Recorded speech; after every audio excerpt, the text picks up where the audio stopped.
নমস্কার, news live Bangla সাফ কথায় আপনাদের সকলকে স্বাগত। আমি সুপ্রীতি রয়েছে আপনাদের সাথে এবং আজকে সাফ কথাতে মূলত আলোচনা হবে ইউসিসি, যে একেবারে হট টপিক এই মুহূর্তে রাজ্য রাজনীতিতে। তবে শুধু রাজ্য রাজনীতি নয়, দেশীয় রাজনীতিতেও যথেষ্ট গুরুত্বপূর্ণ এই মুহূর্তে ইউসিসি, যেটা আজকে অসম বিধানসভাতে উত্থাপন করলেন মন্ত্রী অতুল বরা। তিনি তুলে ধরেছেন সেই বিলের কথা এবং এই বিলে যা যা থাকবে। আমি তো গ্রাফিক্সের সেই সমস্ত কিছু দেখাবো, তবে তার আগে জানিয়ে রাখবো এই মুহূর্তে আলোচনায় আমার সাথে স্টুডিওতে জুড়ে গেছেন আইনজীবী শুভ্রজ্যোতি সরকার। স্বাগত শুভ্রজ্যোতি দাকে। আমার সাথে শিলিগুড়ি থেকে জুড়ে গেছেন এই মুহূর্তে বিজেপি স্টেট এক্সিকিউটিভ কমিটির মেম্বার মতুয়া সমাজের থেকে হিটলার চৌধুরী। আমি হিটলার দাকেও স্বাগত জানাচ্ছি এই মুহূর্তে সাফ কথার আলোচনাতে। এছাড়াও আমার সাথে জুড়ে যাবেন আর কিছুক্ষণের মধ্যেই রাজনৈতিক বিশ্লেষক ডক্টর হিমব্রত চক্রবর্তী। তিনি অসম থেকে থাকছেন এবং সঙ্গে থাকছেন Farhad Ali, IT front AIUDF এর তরফ থেকে চেয়ারম্যান। তবে শুরু করব আলোচনা, কিন্তু আলোচনাতে যাওয়ার আগে আজকে যে ইউসিসি উত্থাপন হলো এবং ইউসিসি ঠিক কি তা একবার এক ঝলকে আপনাদের সামনে তো রাখবো গ্রাফিক্সে। তবে অতুল বরা আজকে বিধানসভাতে দাঁড়িয়ে যে ইউসিসি উত্থাপন করেছেন, একবার শুরুতে সেই মুহূর্ত। মাননীয় অধ্যক্ষ মহোদয়, মাননীয় মুখ্যমন্ত্রীর হৈ আপোনাৰ অনুমতি সাপেক্ষে মই the uniform civil code Assam bill 2026 সদনত উত্থাপনৰ বাবে প্ৰস্তাৱ কৰিলোঁ।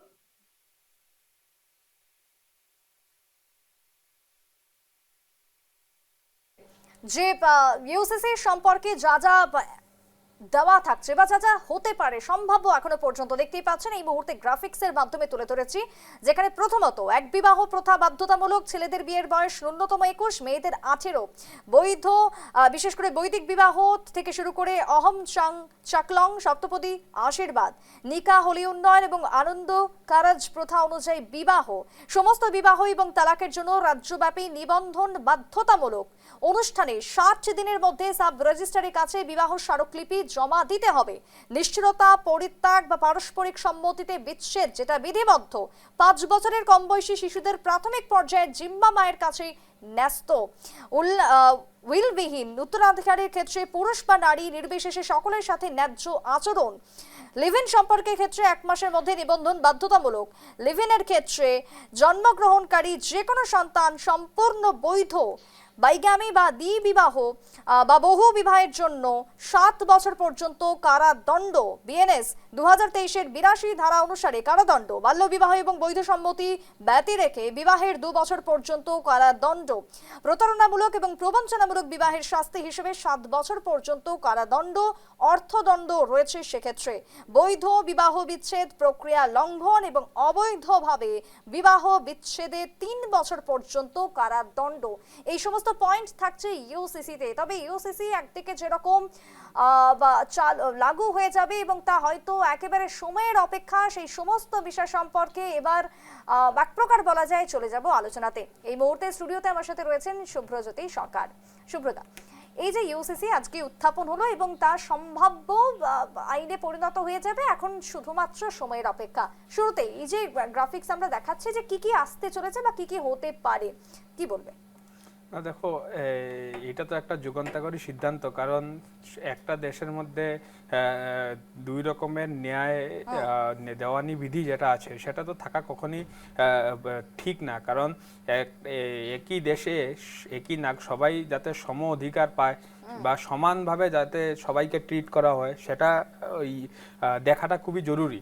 আগামী দিনে আমরা সমগ্র আসাম, শুধু আসামে নয় সমগ্র ভারতবর্ষে এই ইউসিসি লাগু হবে বলে আশা রাখছি। এবং আসামে যেহেতু এখন লাগু হচ্ছে এবং আসামের বাসিন্দা হিসেবে আমি খুবই এটাকে ওয়েলকাম জানাচ্ছি। কারণ একজন আইনজীবী হিসাবে আমি ব্যক্তিগতভাবে ভাবি যে ইউসিসির প্রয়োজনীয়তা খুবই দরকার হয়ে দাঁড়িয়েছে। কারণ যেরকম পার্সোনাল লস আজকের ডেটে আছে ভারতবর্ষে, সেই পার্সোনাল লসগুলো কিন্তু আবার একবার ফিরিয়ে দেখার মানে এটাকে রিভিউ করা উচিত বলে আমি ভাবি। কারণ বর্তমান পরিপ্রেক্ষিতে দাঁড়িয়ে ভারতবর্ষ একটা প্রগতিশীল উন্নয়নশীল দেশ হিসেবে, যেখানে আমরা 21st সেঞ্চুরিতে আছি, যেখানে ভারতবর্ষ সাইন্টিফিক্যালি বলুন এআইয়ের যুগে থেকে যদি আমরা এত পুরনো যেগুলো নিয়ম নীতি রয়েছে সেগুলোকে যদি এখনও আমরা বিশ্বাস করতে থাকি, সেটা খুবই দুর্ভাগ্যজনক বলেই ভাববো আমি। এবং আমি আশা রাখবো যে সেগুলোকে যাতে আরও রিফর্ম করে আরও রিফাইন করা উচিত। কারণ দেখুন, আমাদের সমাজেও বিভিন্ন ধরনের ব্যাধি ছিল, সেগুলোকে কিন্তু ওভারকাম করা হয়েছে one or the another way. আজ রাজা রামমোহন রায় বলুন, ঈশ্বরচন্দ্র বিদ্যাসাগরই বলুন, বা স্বামী বিবেকানন্দই বলুন, ওনারা কিন্তু বিভিন্ন সোশ্যাল রিফর্মসের মাধ্যমে কিন্তু সমাজকে সুষ্ঠুভাবে গঠন করার যে পরিকল্পনা বা পরিকল্পনা ওনারা দেখেছিলেন, সেটা কিন্তু বাস্তবে পরিণত হয়েছে। কিন্তু আমরা দেখেছি কি অন্যান্য সমাজ যেগুলো রয়ে গেছে, সেগুলো সমাজে কিন্তু তুলনামূলকভাবে সেরকম রিফর্মিস্ট কিন্তু নেই, যার দারুণ সেই জাতিতে বা সেই ধর্মে তেমনভাবে কিন্তু রিফর্ম এখন পর্যন্ত আমরা দেখতে পাইনি। এবং তার দরুন ইউসিসি যদি আসে, সেখানে একটা ইউনিফর্মিটি হবে, ওনাদের লসগুলো আরও কোডিফাই হবে। লসগুলো কোডিফাই হলে কি হবে, আজ মহিলা সবলীকরণ হবে। কারণ আজ আমরা দেখতে পাচ্ছি কি এই 21st সেঞ্চুরিতেও যদি আমরা দেখি যে মুসলিম মহিলারা সম্পত্তির আধা ভাগ পাবে, এবং মেল যে মুসলিম আছে সে যখন ইনহেরিট করবে সে twice the property of the women পাবে। সেরকম ওপেন ডিসক্রিমিনেশন যাতে ভারতবর্ষের মতো একটা রাষ্ট্রে না থাকে, তার জন্য ইউসিসি প্রয়োজনীয়তা আছে। আরও যেরকম নিয়ম আছে, যেরকম দেখুন আজ অ্যাডপশনের ক্ষেত্রে মুসলিম ল ইজ কোয়াইট সাইলেন্ট। আজ তার জন্য আমরা ভাবি যে একটা প্রপার কোডিফাইড ল দরকার রয়েছে, সেখানে ম্যারেজের ব্যাপারেও আরও যাতে কোডিফিকেশনের দরকার আছে। কারণ আজকের ডেটে দাঁড়িয়ে যেখানে হিন্দুদের যে একটা এজ দেওয়া রয়েছে, এজ বার, তুলনামূলকভাবে কিন্তু অন্যান্য ধর্মে এবং বিশেষ করে মুসলিম ধর্মে কিন্তু সেই এজ বারটা আমরা দেখতে পাচ্ছি না। তার দারুণ কি হচ্ছে, ওমেন এডুকেশনের রেট একদম কমে যাচ্ছে। কলেজ এই যে মহিলা সশক্তিকরণ যে কথাগুলো আমরা বলে থাকি, সেটা শুধু কথাই নয়, সেটা এখন থেকে বাস্তবে কাগজে কলমেই হবে। মানে মহিলাদের স্বাবলম্বী করা এবং তাদেরকে এগিয়ে নিয়ে যাওয়া, সেটাই কি তাহলে মূল লক্ষ্য? একদম। কারণ কি দেখুন, আজ যদি আমরা কলেজ ড্রপ আউটের রেট দেখি বা কলেজের যে হায়ার এডুকেশনের প্রসপেক্টিভটা আমরা দেখি, সেখানে কিন্তু দেখতে পারবো কি যেহেতু উনাদের আইনতভাবে কোনো ম্যারেজের এজ স্পেসিফিকভাবে তেমন নেই, যার দরুন উনারা একদম মানে আফটার 15 উনারা ম্যারেজের মাধ্যমে উনাদেরকে পারিবারিক কাজকর্মে ব্যস্ত করে দেওয়া হচ্ছে, নাকি উনারা উনাদের ভবিষ্যৎ পরিকল্পনাগুলো এক্সিকিউট করতে পারছেন। তার জন্য আমি ভাবি যে এখন সময়ের দাবি এবং সময়ের আহ্বান এবং যুব সমাজের মধ্যে এই একটা জিনিস আমরা দেখছি যে চর্চা চলছে, যে এরকম ভাবে যদি চলতে থাকে তাহলে কি হবে, আলটিমেটলি শুধু পপুলেশন গ্রো হবে, প্রোগ্রেস হবে না। আলটিমেটলি যদি আমাদের যদি এভাবে পপুলেশন বাড়তে থাকে, তাহলে সেটা ভারতবর্ষের প্রত্যেকটা নাগরিকের জন্য ক্ষতি। হ্যাঁ, কারণ আমাদের রিসোর্স হচ্ছে না, রিসোর্স ক্রিয়েট হচ্ছে না, বার্ডেন ক্রিয়েট হচ্ছে। এখন যদি আমাদের যা ইনফ্রাস্ট্রাকচার আছে, সেখানে যদি মহিলারা যদি ভাবে যে ওনারা হাইয়ার এডুকেশন করবে, এখানে কোনো ডিসক্রিমিনেশন নেই, কিন্তু ডিসক্রিমিনেশন তো ঘরেই থেকে যাচ্ছে। সেই যেগুলো ডিসক্রিমিনেশন আছে সেগুলো দূর করার ব্যাপারে এই ইউসিসি প্রয়োজনীয়তা আছে। একেবারে তাই, আমি আসবো। তবে আমি একটু এই মুহূর্তে হিটলারদের কাছেও যাব। হিটলারদের আজকে অসমে আমরা দেখলাম পরিষদীয় মন্ত্রী অতুল বরা তিনি পেশ করে দিলেন, বলাই বাহুল্য যে উত্থাপন করলেন, এবং সেটা আইনে পেশ হয়ে যাবে হয়তো সম্ভব এখনো পর্যন্ত। তবে এই ইউসিসি কে কেন্দ্র করে এই রাজ্যে যেরকম ভাবে কংগ্রেস বিরোধিতা করে এসেছে প্রথম থেকে, এবং আজও সেই ছবি, অন্যদিকে বাংলাতে যদি দেখি এই ইউসিসির বিরোধিতায় কিন্তু রয়েছে তৃণমূল। কারণ বাংলাতে আমরা দেখেছি শুভেন্দু অধিকারী অর্থাৎ পালা বদলের পর মুখ্যমন্ত্রী তিনি জানিয়ে দিয়েছেন যে বেশ কিছু ক্ষেত্রে বিশেষ সম্প্রদায়ের আমরা বলি যদি ইমাম বা কাজী যারাই রয়েছেন, তাদের প্রত্যেকের যে লাইসেন্স রয়েছে, যে সার্টিফিকেট রয়েছে, সেটাকে বাতিল করে দেওয়া হলো। এবং তারপরে তেলে বেগুনে জ্বলে উঠলো তৃণমূল কংগ্রেস। কেন? এই যে স্বচ্ছতা, কোনো কিছু আর পিছনের দরজা দিয়ে নয়, যা কিছু হবে আইনের চোখে, সেটা কি মানতে খুব সমস্যা? বিরোধীদের এই সমস্যার কারণ কি হিটলারদা? এটা তো স্বাভাবিক ব্যাপার, বিরোধীদের তো একটা সমস্যা হবে, এই কারণে ওরা রাষ্ট্রের হিতের কথা কখনোই ভাবেনি, এবং রাষ্ট্রের যে আর্থিক ডেভেলপমেন্টটা অত্যাধিক হারে জনসংখ্যা বৃদ্ধির ফলে যেটা মার খাচ্ছে সে ব্যাপারে ওরা কখনোই ভাবছে না।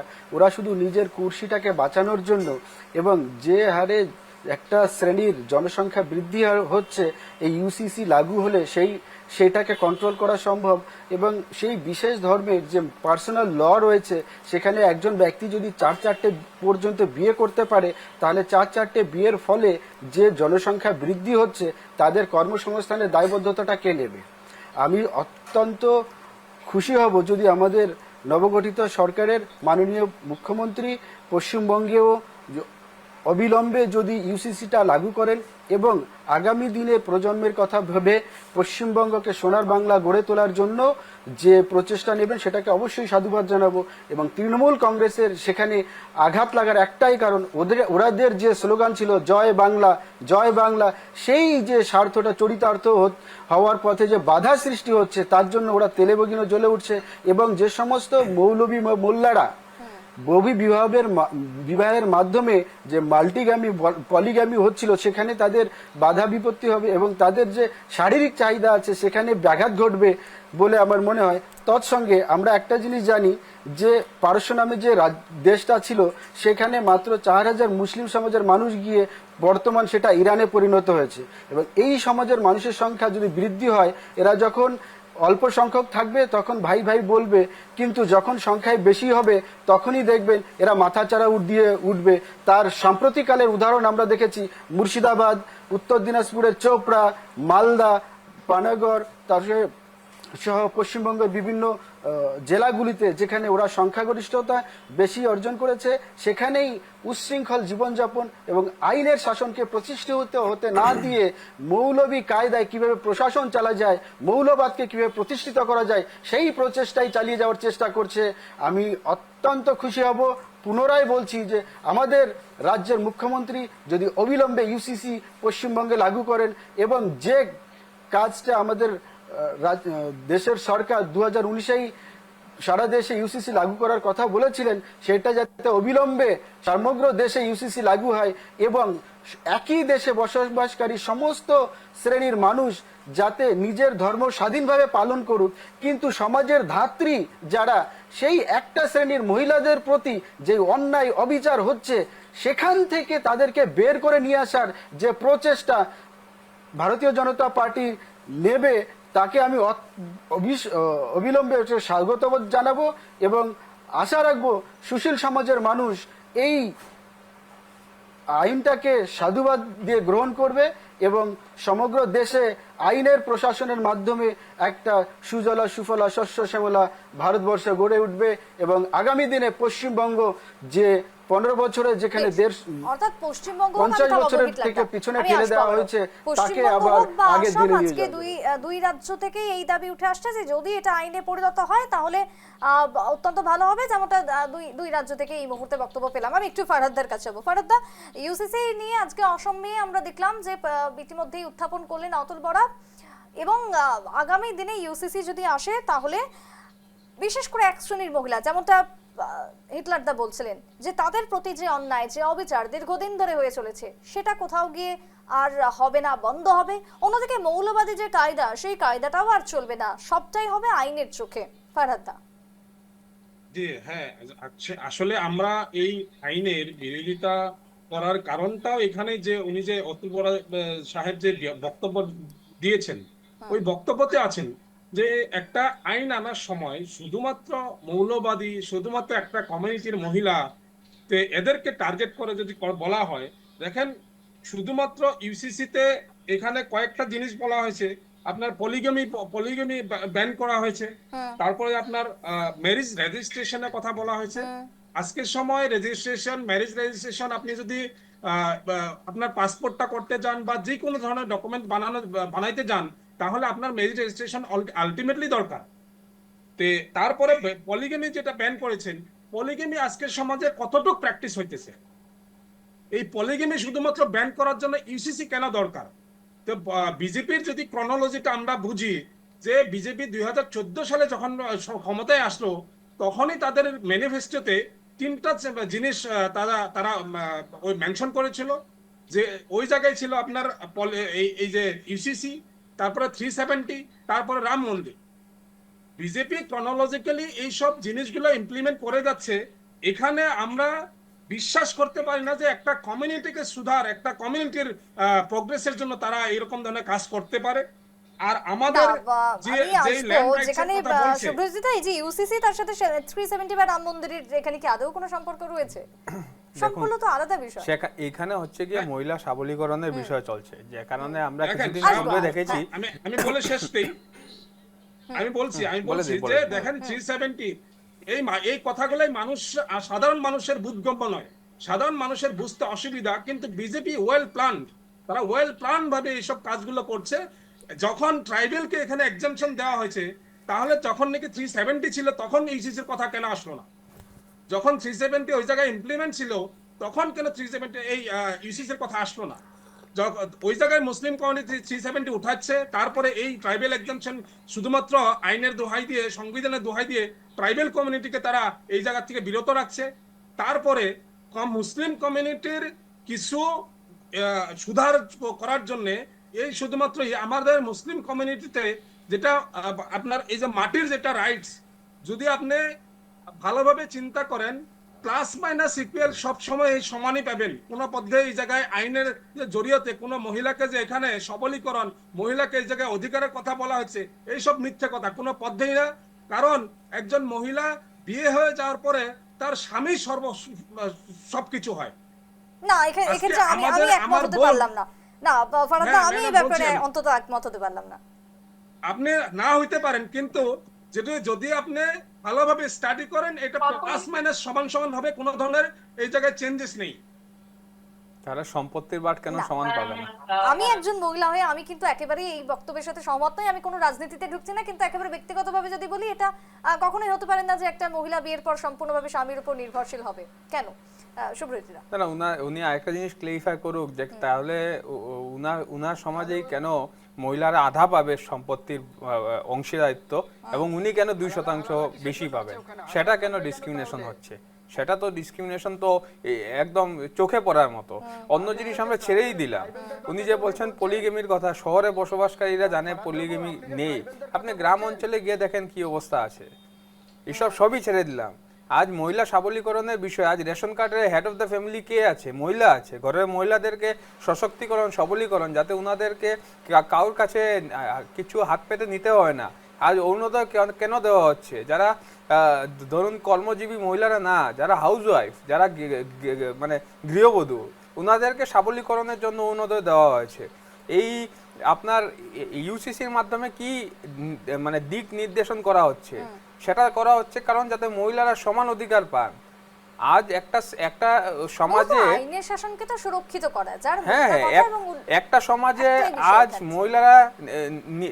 মহিলাদেরকে কি হিসেবে ব্যবহার দেখা হচ্ছে, সেটা আজ আমাদেরকে উপলব্ধি করতে হবে। কারণ আজ যদি মহিলারা সমাজের ব্যাকবোন, উনারা যদি সবল এবং সশক্ত না হন, উনাদের মনে যদি ভয় ভীতি থাকে, উনাদের মনে যদি আশঙ্কা থাকে যে আমার এখানে কথা কোয়া কোনো রাইট নেই, বিকজ আমি গৃহবধূ, আমি একজন মহিলা, তার জন্য আমি আমার ইনহেরিটেন্স যখন করব প্রপার্টি, সেখানে আমি আধা পাবো। প্রথম থেকেই আপনারা ডিসক্রিমিনেশন করলেন। এরপর পড়াশোনার ক্ষেত্রে দেখা যাচ্ছে কি ম্যারেজের কোনো ইউনিফর্ম এজ নেই, যার দরুন কলেজ ড্রপ আউট হয়ে যাচ্ছে। মেয়েদেরকে মানে সর্বদা গৃহবধূই বানানোর একটা যে টেন্ডেন্সি আছে, সেটা কেন? উনাদেরকে ডাক্তার, ইঞ্জিনিয়ার, সায়েন্টিস্ট বানানোর কেন ইন্টেনশন নাই? আজ ডক্টর হিমন্ত বিশ্ব শর্মা কি বলছেন সেটাকে আপনারা বুঝুন। প্রথমে তো বলেছেন যে যারা মাদ্রাসাতে ছিল যে আপনারা এখানে পড়লে কি হবেন, আপনাদেরকে আমি ডাক্তার, ইঞ্জিনিয়ার বানাতে চাই। উনি তো উল্টা রাস্তা দেখাচ্ছেন না, উনি প্রোগ্রেসিভের কথা বলছেন। উনাদেরকে তো অন্য রাস্তা মানে দেখানো হচ্ছে না এখানে। এই সরকার কি বলছে যে সমাজে আপনারা অগ্রসর হন, আপনারা নিজের থেকেই পিছিয়ে যাওয়ার যদি ইন্টেনশন থাকে, তাহলে সরকার আর কি করতে পারে? সরকার নিজের থেকে বলছে আপনারা ডাক্তার হন, আপনারা ইঞ্জিনিয়ার হন, আপনারা এখানে কেন মৌলবী হবেন? ঠিক আছে, কাউ যদি মৌলবী হতে চায় তার জন্য প্রভিশন রয়েছে, কিন্তু উনি বলেছেন কি সরকারিভাবে আমি চাই যে আপনারা ডাক্তার, ইঞ্জিনিয়ার হন। হ্যাঁ, এই যে এইসব কথাগুলো শুনতে অনেক ভালো যে প্রগ্রেসিভের কথা হচ্ছে, কিন্তু একটা কথা এখানে আসতে হবে যে ইসলামে দেওয়া যেসব বিধানগুলা, এই বিধানগুলা কোনো পদ্ধতি ইলজিক্যাল নয়, অযুক্তিসঙ্গত নয়। তাহলে এখানে কথা বলা হয়েছে আপনার যেটা প্রপার্টি রাইটের কথাটা আসছে, ছেলেদের উপরে নিশ্চয়ই কিছু কিছু দায়িত্ব বেশি থাকে। তারপর আজকে আমার বোন, ঠিক আছে, আমার থেকে সমান সম্পত্তি পেতে হবে। ওই আমার বোন যেই বাড়িতে যাবে সেই বাড়িতে তো ওনার নিজের হাজবেন্ডের সম্পত্তি কমবে। আর আপনার যদি ছেলে না থাকে, আপনার যদি মেয়ে থাকে, তখন কি হবে? আজকে মাদ্রাসার কথা বলা হয়েছে, মাদ্রাসা আপনার ইউসিসি এইসব করে একটা ধর্মের সমাজ কেন গঠন করতে চান? আপনারা খাসিদেরকে দেখুন, না মাতৃতান্ত্রিক সমাজ, সেখানে বিয়ে হয়, ছেলেরা যায় মেয়েদের ঘরে, মেয়েরা আসে না। এইসব চিন্তাধারা হচ্ছে কি প্রোগ্রেসিভ? আজ খাসিদের এত বছর আগের থেকে এই নিয়ম মেনে চলছে। সেখানে বিয়ে হলে ছেলেরা যায় মেয়েদের ঘরে। আপনারা প্রথম থেকেই একটা পেট্রিয়ার্কিয়াল কেন চিন্তাধারার মধ্যে থাকেন? উনাদেরকে দেখুন, উনাদেরকে বলছেন আপনারা এসটিদেরকে কেন এক্সক্লুড করা হলো? উনারা আপনাদের থেকে ফার ফার প্রোগ্রেসিভ কমিউনিটি। আমি এই মুহূর্তে আমার সাথে জুড়ে গেছেন ডক্টর হিমব্রত চক্রবর্তী, রাজনৈতিক বিশ্লেষক হিসেবে। হিমব্রত দা, স্বাগত জানাচ্ছি। আলোচনা আমাদের শুরু হয়ে গেছে, তবে এই যে অসম যেভাবে এগিয়ে চলেছে, সঙ্গে বাংলাও কিন্তু আজকে আমরা জুড়েছি এই কারণে, কারণ নতুন সরকারের বেশ কিছু সিদ্ধান্ত এই মুহূর্তে চোখে পড়েছে। সেই জায়গাতেই ফারহাদ দ্বারা কি ক্রমশ পিছিয়ে যাচ্ছে? ঠিক বুঝতে পারেন, আবার বলবেন? যেভাবে অসম এগোচ্ছে সেই জায়গাতে বিজেপি যেভাবে এগিয়ে নিয়ে যাওয়ার স্বপ্ন দেখছে, সেই জায়গায় কংগ্রেস হোক বা এআইইউডিএফ হোক বা তৃণমূল হোক, তারা কি ততটাই পিছিয়ে যাচ্ছে? কথাটা হচ্ছে, বিরোধিতার জন্য যদি বিরোধিতা করা হয়, অনেক সময় দেখা যায় সেটা হয়তো মূল ধারা থেকে পিছিয়ে যাওয়া যায়। কারণ বিরোধী অর্থে এই নয় যে প্রোগ্রেসিভ ডেভেলপমেন্ট অফ এ কান্ট্রিটাকে আমরা ছোট করে দেখব। বিশ্লেষণ, বিবেচনা এবং ভবিষ্যতের দিকের কথা চিন্তা করে প্রতিটা পদক্ষেপ নেওয়া উচিত। সে আহ, সরকারের যে দল আছে তাকেও এবং যারা বিরোধীরা রয়েছেন তাদেরকেও।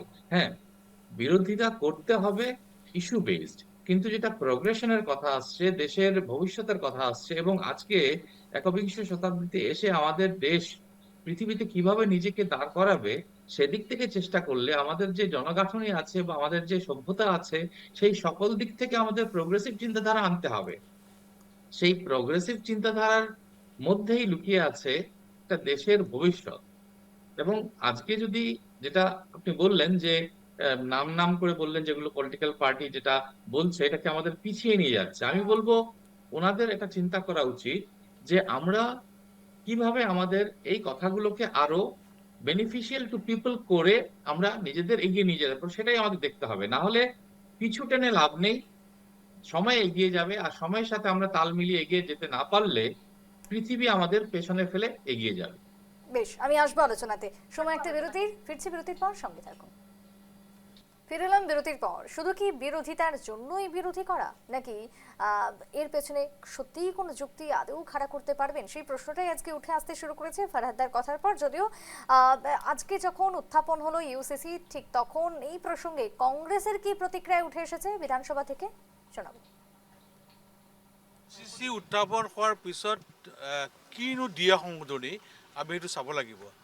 যিহেতু বহুবিবাহ আইনটো আগতেই হৈ গৈছে, বাল্য বিবাহটো হৈ গৈছে, এতিয়া আৰু কিনো আছে সেইটো চাই পিছতে ক'ব পৰা যাব।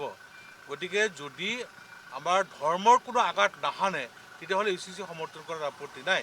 আৰু ধৰ্মীয় কথা যদি কিবা আহে, ধৰ্মীয় বিধানত যদি কিবা আঘাত আহে, তেতিয়া নিশ্চয় আমি প্ৰতিবাদ কৰিম। সদনত যেতিয়া উত্থাপন হ'ব তেতিয়া নিশ্চিতভাৱে আমাৰ যিখিনি কথা বা আমাৰ যিখিনি এইটোৰ বিষয়ত আমাৰ যিটো সিদ্ধান্ত নিশ্চিতভাৱে আপোনালোকে দেখিবলৈ পাব। কিন্তু মই এটা কথাই কওঁ, এই মুহূৰ্তত অসমৰ ৰাইজৰ লগত কথা নাপাতি, দল সংগঠনৰ লগত কথা নাপাতি ইউচিচি বলবৎ কৰাটো বিজেপি চৰকাৰৰ এটা ৰাজনৈতিক সিদ্ধান্ত। আৰু ইউচিচি বলবৎ হোৱাৰ পিছত অসম কি লাভান্বিত হ'ব, ইউচিচি বলবৎ নহ'লে অসমৰ কি ক্ষতি হ'ব, এই কথাবিলাক ৰাজ্য চৰকাৰে স্পষ্ট কৰিব লাগে। সুব্রজিৎ দা, ইউসিসি আনলে কি লাভ হবে, কি অসুবিধা হবে, একদিকে তাদের প্রশ্ন, অন্যদিকে ধর্মে যদি আঘাত না হয় তাহলে মানতেও অসুবিধা নেই। এখানে ধর্মের কোনো বিষয় নেই, প্রথম কথা। কারণ দেখুন, এখানে যদি ধর্মের কথা বলা হয় তাহলে আমি ভাববো যে এটা একটা বোকামি হবে। কারণ দেখুন, মহিলাদেরকে সবলীকরণ, এখানে এই যে আমি একটু আগে যেটা আপনাকে বললাম যে অরুণোদয় যে যখন যার অ্যাকাউন্টে ঢুকে, সেটা ধর্ম ঢুকে না। হ্যাঁ, আমি তো বলবো যে কিছু অঞ্চল এমনও রয়েছে যেখানে নাকি হিন্দু মহিলারা সংখ্যায় কম রয়েছেন অরুণোদয় প্রাপ্তিতে, কিন্তু অন্যান্য সমাজের মহিলারা কিন্তু সব থেকে বেশি পাচ্ছেন। এইটা কিভাবে ওনারা জাস্টিফাই করবেন? দেখুন, সরকার সবাই থাকে, সরকার যদি কিছু করে সবার কল্যাণের জন্য করে, কারণ ওনারা সমগ্র আসামকে রিপ্রেজেন্ট করছেন। ওনারা কোনো ব্যক্তি বিশেষ, কোনো শ্রেণী বিশেষকে রিপ্রেজেন্ট করেন না। কারণ আমরা যারা জনপ্রতিনিধিকে নির্বাচন করি, ওনাদেরকে যদি আমি ভোট দিই এবং কেউ যদি ভোট নাও দেয়, উনি সবার জনপ্রতিনিধি, নির্বাচিত হওয়ার পর উনি সবার জনপ্রতিনিধি। He is accountable to all. একইভাবে সরকারও যেমনভাবে is accountable to all the persons. কেউ যদি ভাবে যে সেটা ওনার ধর্মে আঘাত হচ্ছে, কি কোর্টের দরজা খোলা আছে, ওনারা গিয়ে চ্যালেঞ্জ করুন, কারণ ওনারা তো আগেও বহুতভাবে অন্যান্য আইন যেগুলো ছিল ওনারা চ্যালেঞ্জ করেছিলেন, কিন্তু কোর্ট দেখেছে যে কোর্ট সেগুলোকে ভারতের সংবিধানের সাথে দেখেছে কি ওয়েদার ইট ইজ কন্ট্রারি, তারপর দেখা যাবে কি হবে। কিন্তু আমি ভাবি যে এখানে ধর্মের সাথে কিচ্ছু নেই। 21st সেঞ্চুরিতে যদি আমরা ধর্মের সাথে জিনিসগুলোকে গুলিয়ে নিই তাহলে আমরা পিছিয়ে যাব, আগাবো না। কারণ আমরা দ্বিতীয় বাংলাদেশ হওয়ার চেষ্টা নাই, আমরা অগ্রসর রাষ্ট্র এবং অগ্রসর হতে চাই। আমরা চিন্তাধারা করছি যে আমরা ইউএনএর সিকিউরিটি কাউন্সিলে পার্মানেন্ট মেম্বার হওয়ার চিন্তা ভাবনা আমাদের থাকা উচিত। আমাদের থাকা উচিত যে আমরা কিভাবে 5 ট্রিলিয়ন ইকোনমিতে আমরা ঢুকবো সেগুলো চিন্তাধারা করা উচিত। আমরা কিভাবে আমাদের কিভাবে ইম্পোর্টকে কমিয়ে আমরা সেলফ সাফিসিয়েন্ট হব সেগুলো চিন্তাধারা নাই। এইখানে ধর্মের বিষয়ে উত্থাপন করা ধর্মের কোনো বিষয় নেই ইউসিসিতে, এবং সেক্ষেত্রে যে কারণগুলো আমি শুরুতেই বললাম সেক্ষেত্রেও পরিষ্কার হয়ে আছে। আমার হাতে এই মুহূর্তে রয়েছে যে গ্রাফিক্স আমরা দেখাচ্ছিও, যেখানে মহিলা থেকে শুরু করে বর্তমান সমাজের দিকটাকে বিবেচনা করে এই ইউসিসি। আমি একটু হিটলারদের কাছে যাব। হিটলারদের এখানকার কংগ্রেসের বক্তব্য তো শোনালাম, তারা বলছেন যে কি লাভ হবে কি ক্ষতি হবে সেটা আলোচনা না করে হুট করে এনে দেওয়া, মানে এই বিষয়গুলো তারা চাইছেন না ইউসিসিতে। এই যে আপত্তিটা উঠে আসছে, একই ছবি কিন্তু বাংলার বুকেও রয়েছে। আজকে হয়তো তারা মুখ খোলেননি, কারণ যদি আসে তাহলে এই আপত্তি যে দাঁড়াবে সেটা একেবারে পরিষ্কার। হিটলারদা অ্যাকচুয়ালি ফারাদ বাবুর মতো ব্যক্তিত্বরা কখনোই চাইছেন না যে এই মহিলারা যদি সমান অধিকার পায় তাহলে ওনাদের যে পুরুষতান্ত্রিক সমাজের যে শাসন ব্যবস্থা মহিলাদের প্রতি ওনারা কায়েম করতেন, তাদেরকে যে বিভিন্নভাবে শোষণ উৎপীড়ন করতেন, সেই ব্যবস্থাটা অনেকাংশে বন্ধ হয়ে যাবে এবং মহিলারা আর্থিকভাবে সরকারের মাধ্যমে এবং আইনের মাধ্যমে শিক্ষিত হবে এবং তাদের যে অমানবিক অন্যায় অত্যাচার অবিচারের বিরুদ্ধে কোর্টের দরজাও যে খোলা থাকবে সেটার জন্য ওরা ভয় পাচ্ছেন। এবং ওনারা যে দীর্ঘদিন যাবৎ এই সমাজের মহিলাদের প্রতি যে শোষণ আর উৎপীড়নটা করে আসছিলেন সেটা ওনাদের যে কুক্ষিগত ছিল এবং বংশ পরম্পরায় ওটা করে আসছিলেন সেটা কিন্তু ওনারা আর করতে পারবেন না।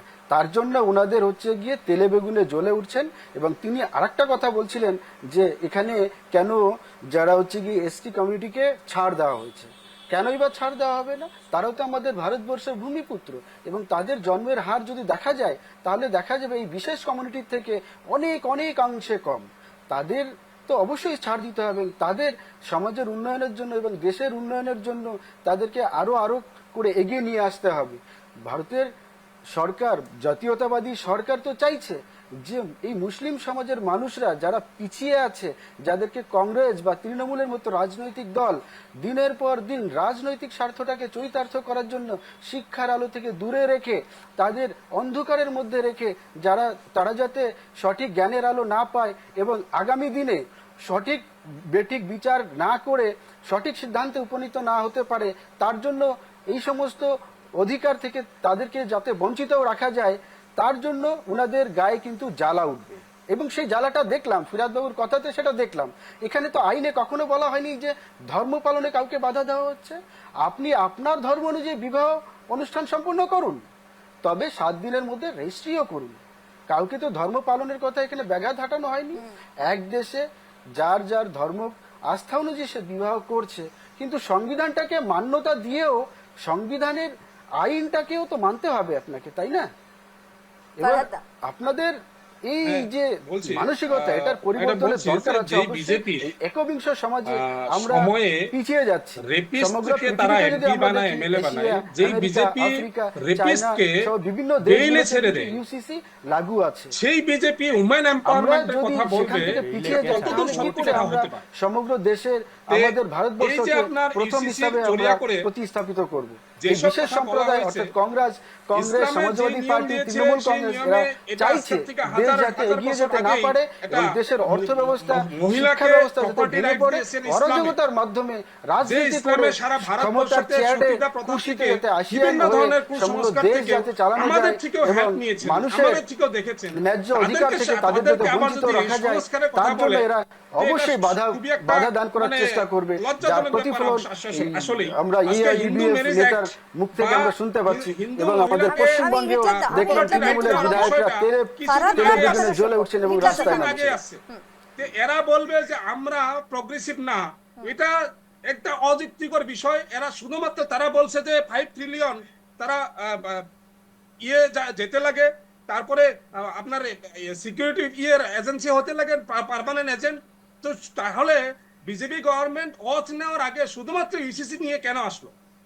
তারা প্রোগ্রেসিভ সবার জন্য ইকোনমিক্যাল সেক্টরে কাজ করুক, ডেভেলপমেন্টের কাজ করুক, তা বাদ দিয়ে শুধুমাত্র ধর্মীয় এখানে এই যে ইউসিসি নিয়ে আসছে, এই জায়গায় পার্সোনাল লতে তো নিশ্চয়ই আঘাত করা হয়েছে। শুধুমাত্র একটা কমিউনিটিকে আঘাত করে করে তারা স্বপ্ন দেখবে বড় বড়। না ফারাদ দা, এই ক্ষেত্রে মহিলা সবলীকরণের ব্যাপারে polygamy এগুলো হচ্ছে প্রচেষ্টা যে মহিলা সবলীকরণ বিল, কারণ ওনারা তো ওমেন রিজার্ভেশন বিলও সাপোর্ট ইউসিসি করেন কি না। প্রোগ্রেসিভ কারণ নয়? লোকসভায় যখন ওমেন না, রিজার্ভেশন যেরকম বিল উঠলো polygamy রয়েছে, তখনও তার কেউ পাশাপাশি এটাকে সাপোর্ট কিন্তু করলেন না। আমাদের live-in পার্লামেন্টে relationের ক্ষেত্রেও মহিলা ব্যবস্থা একদম। করা হয়েছে। আর বিরোধিতা live-in করেছে। relation, নারীদের সেটা খালি কিন্তু live-in না, একেবারেই দেখা যায় marriage, যে সব divorce, ধর্মের ক্ষেত্রে maintenance, অ্যাডপশন, ইনহেরিটেন্স সবকিছুর ক্ষেত্রে, সেখানে শুধু একটা ক্ষেত্রে না।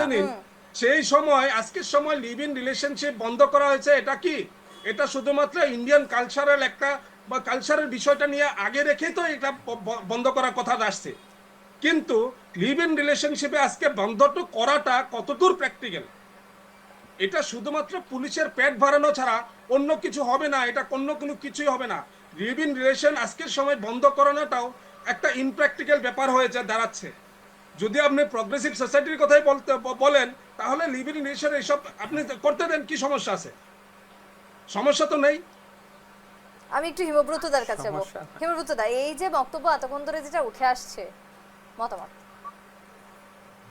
হ্যাঁ, নিশ্চয়ই এটার একটা ঐতিহাসিক প্রেক্ষাপট রয়েছে। ইউসির প্রেক্ষিতে একটা জিনিস আমাদের মাথায় রাখতে হবে, আমি কিছুক্ষণ সময় নিয়ে কথাটা বলতে চাই, যে প্রথম থেকে দেশ স্বাধীন হওয়ার আগে থেকেও বা তার পরেও আমাদের তৎকালীন শাসন ব্যবস্থা একটা আবহাওয়া তৈরি করেছে যেখানে দেশে প্রত্যেককেই যেন এলিটিস্ট, একটা স্পেশাল ক্যাটাগরি, এবং আমি আমার মতন, কিন্তু দেশটাকে আগে রেখে একক কথাটা ঠিক বোঝাতে পারেনি দেশের জনগণকে।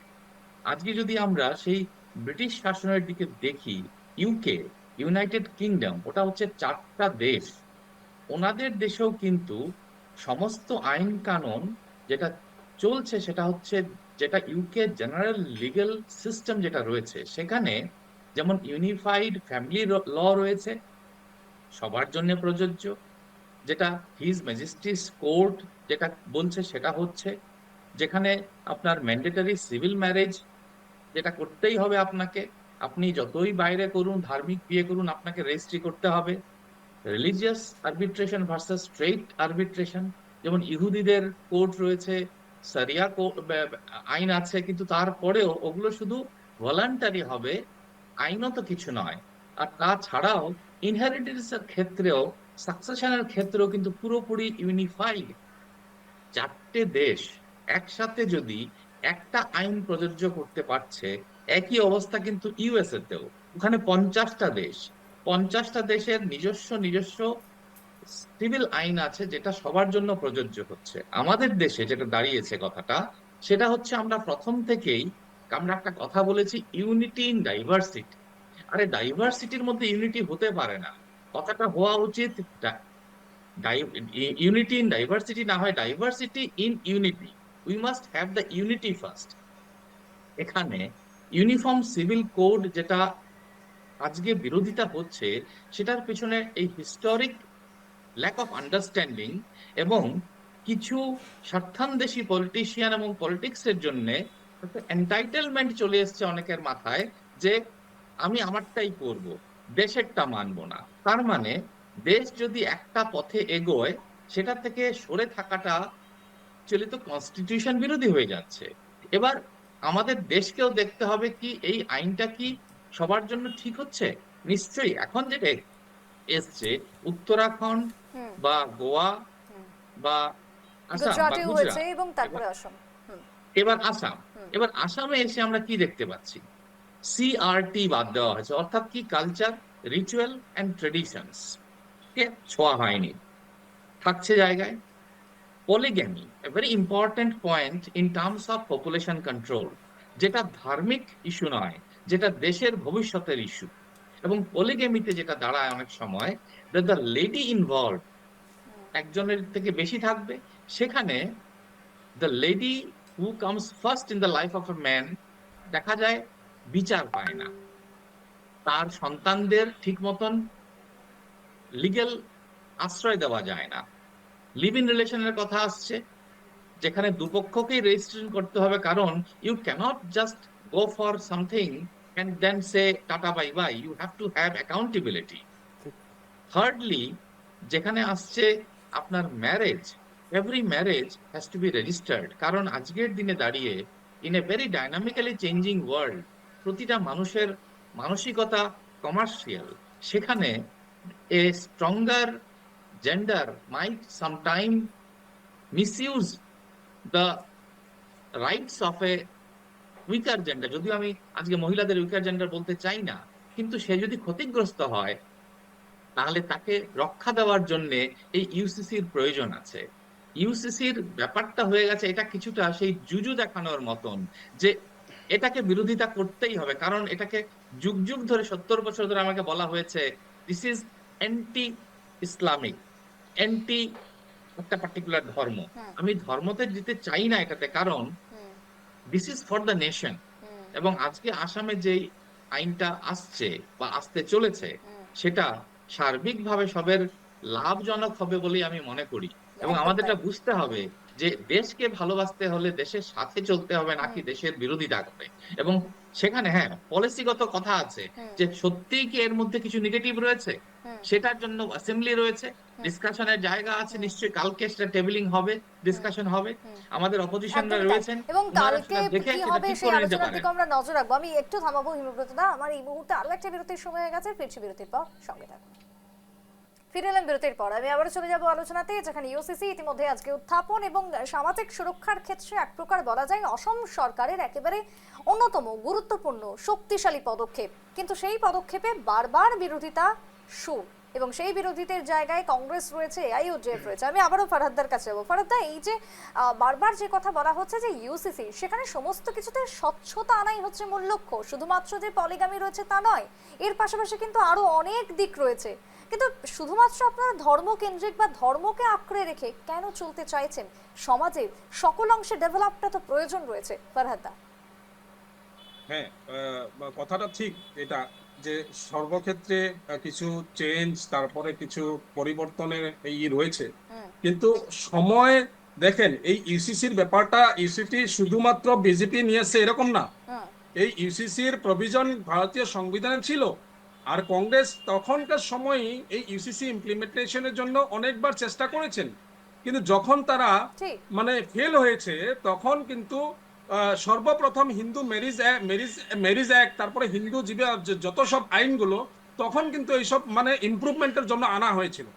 আজকের সময় এই যে ইউসিসি যে নিয়ে আসতেছে বিজেপি, এই ইউসিসি শুধুমাত্র দেখা যাচ্ছে যে ইউনিফর্মিটি এখানে নেই, এখানে ট্রাইবাল এক্সাম্পশন হয়েছে, এখানে শুধুমাত্র একটা কমিউনিটিকে টার্গেট করা হয়েছে। না না, সেই এই কথাটাতেই আমার আপত্তি রয়েছে ফারাদা, যে একটা কমিউনিটি, কেন সেই একটা কমিউনিটিকে টার্গেট করা হবে? কারণ এখানে আজকে ইউসিসির যে সমস্ত সম্ভাব্য যা উঠতে পারে বা আসতে পারে তার সম্পূর্ণ তালিকা আমাদের প্রত্যেকের কাছে আছে, আমি জানি আপনার কাছেও আছে। সেখানে কোথাও তো বলা নেই যে শুধুমাত্র সংখ্যালঘু।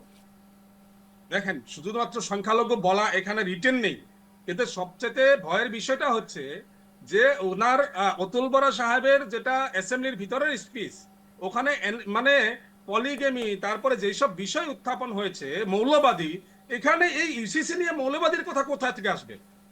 মৌলবাদীদের কোথা থেকে আসবে কথাটা? জনসংখ্যা রোধ করার জন্য ইউসিসি, এটা ইউসিসির উদ্দেশ্য কোনো সময় জনসংখ্যা রোধ করা, কোনো সময় পলিগেমি বন্ধ করা, এইসব শুধুমাত্র যদি সিলেক্টিভ বস্তু নিয়ে যদি ইউসিসি আনা হয় তাহলে এই জায়গায় বিরোধিতা থাকবেই থাকবে।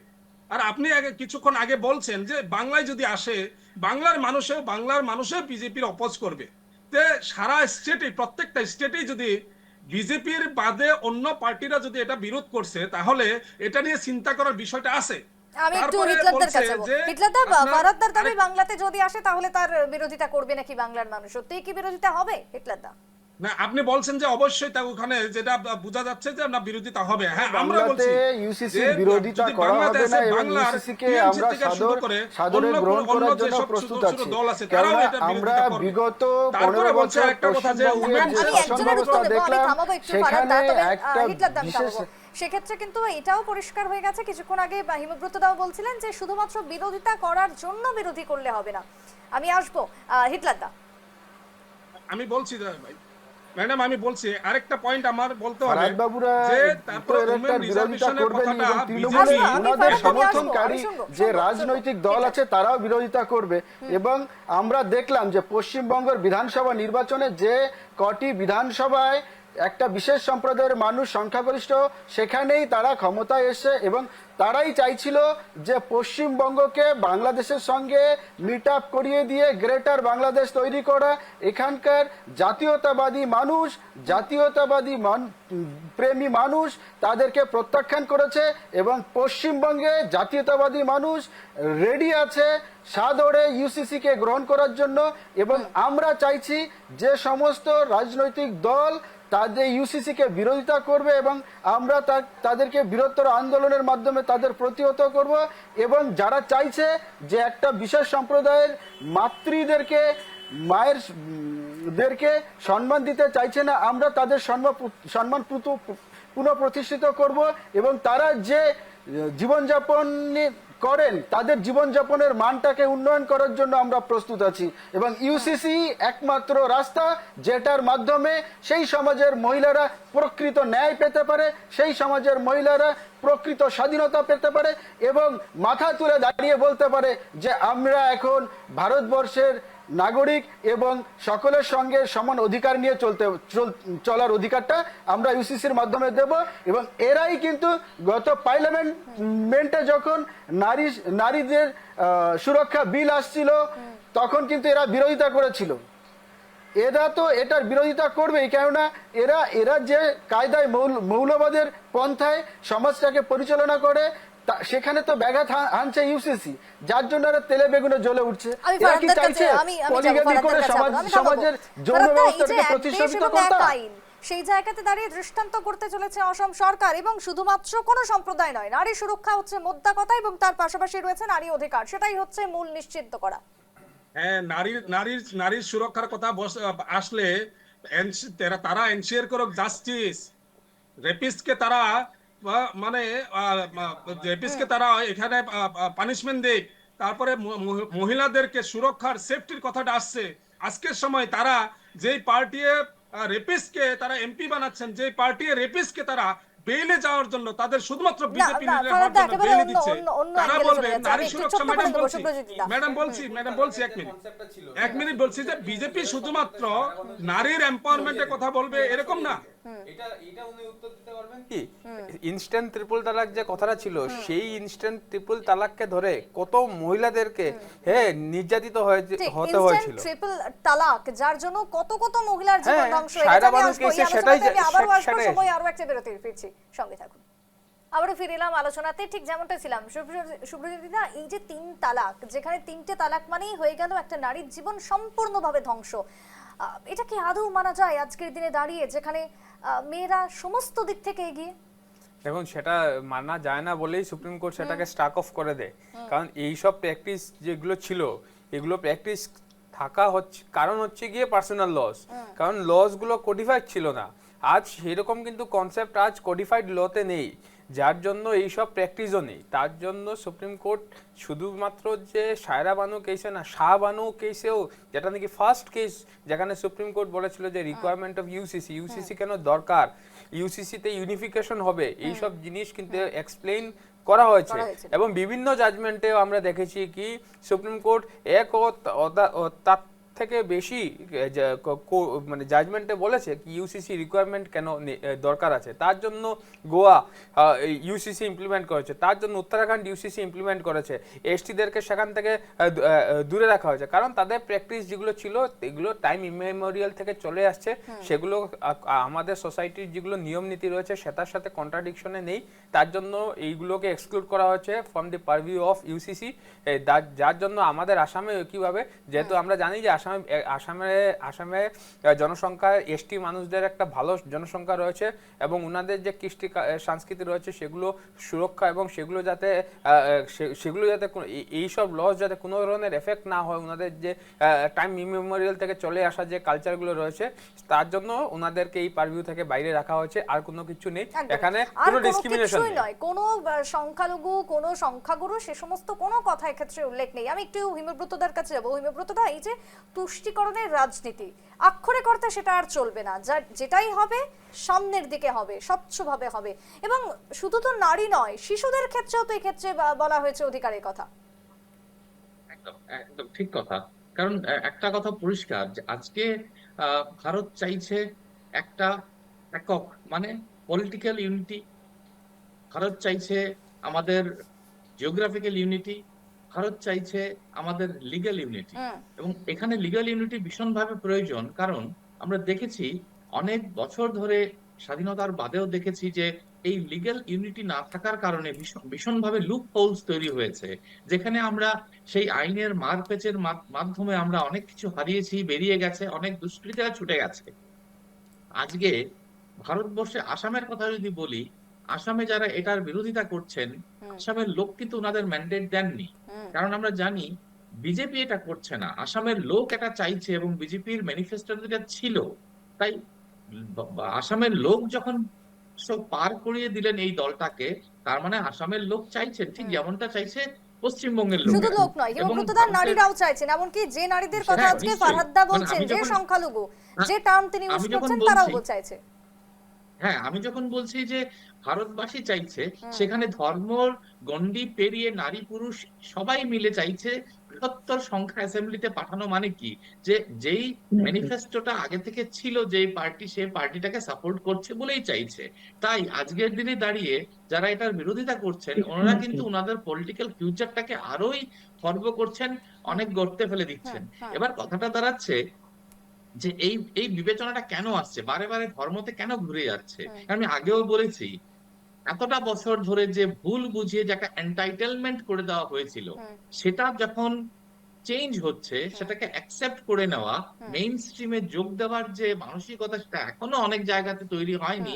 সেটাকে আস্তে ধীরে তৈরি করতে হবে। সময় একেবারে আমার শেষের দিকে এগোচ্ছে। আমি ফারহাদদার থেকে আরো একবার উত্তর নেব। ফারহাদদা, এই যে কোনো নারী কোনো মহিলা চাইবেন না যে তার স্বামী একের পর এক বিবাহ করুক, তার সামনে তার পাশে আরো একজন তার স্ত্রী আসুক তার স্বামীর, এই জিনিসটা তো কোনো মেয়ের পক্ষে মেনে নেওয়া সম্ভব নয়। অন্যদিকে দাঁড়িয়ে এই যে একটা তালাক, একটা ওয়ার্ড, তার মধ্যে একটা জীবন ধ্বংস, এটা কি আজকের দিনে দাঁড়িয়ে আর কোনোভাবে সম্ভব?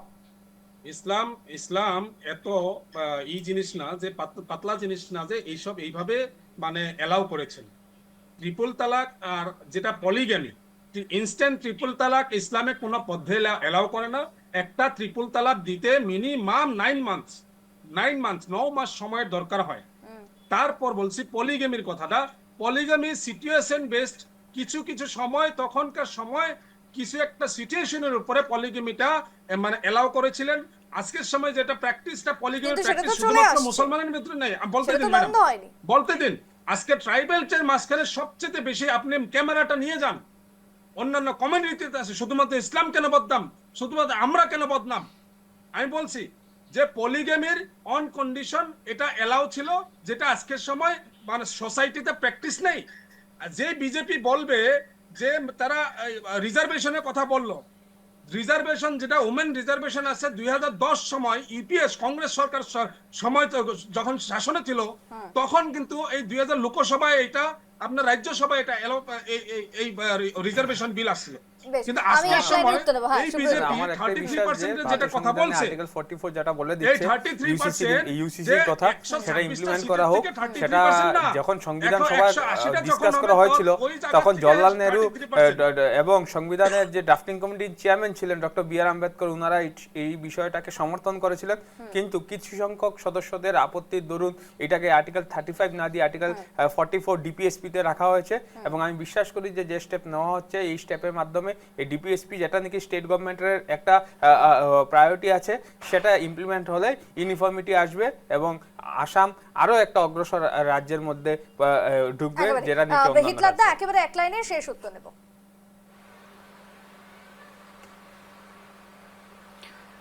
ইউসিসি লাগু হলে এক দেশ যে কথাটা ভাবনাটা ছিল এবং এক আইন ব্যবস্থা সেটা প্রতিষ্ঠিত হওয়ার পক্ষে যাবে এবং সমগ্র দেশের মানুষ সমান অধিকার পাবে এবং দেশের শাসন ব্যবস্থা এবং আইন ব্যবস্থা প্রতিষ্ঠিত হবে।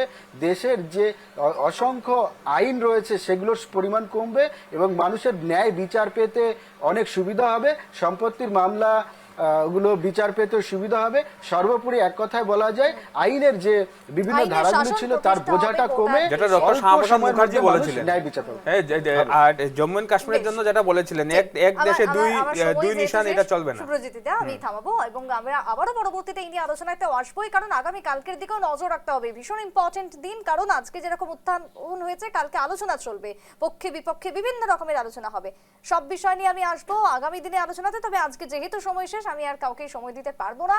আজকে সাফ কথা এখানেই শেষ করতে হচ্ছে এবং প্রত্যেকেই আমি জানাচ্ছি ধন্যবাদ। দেখুন সংবাদ।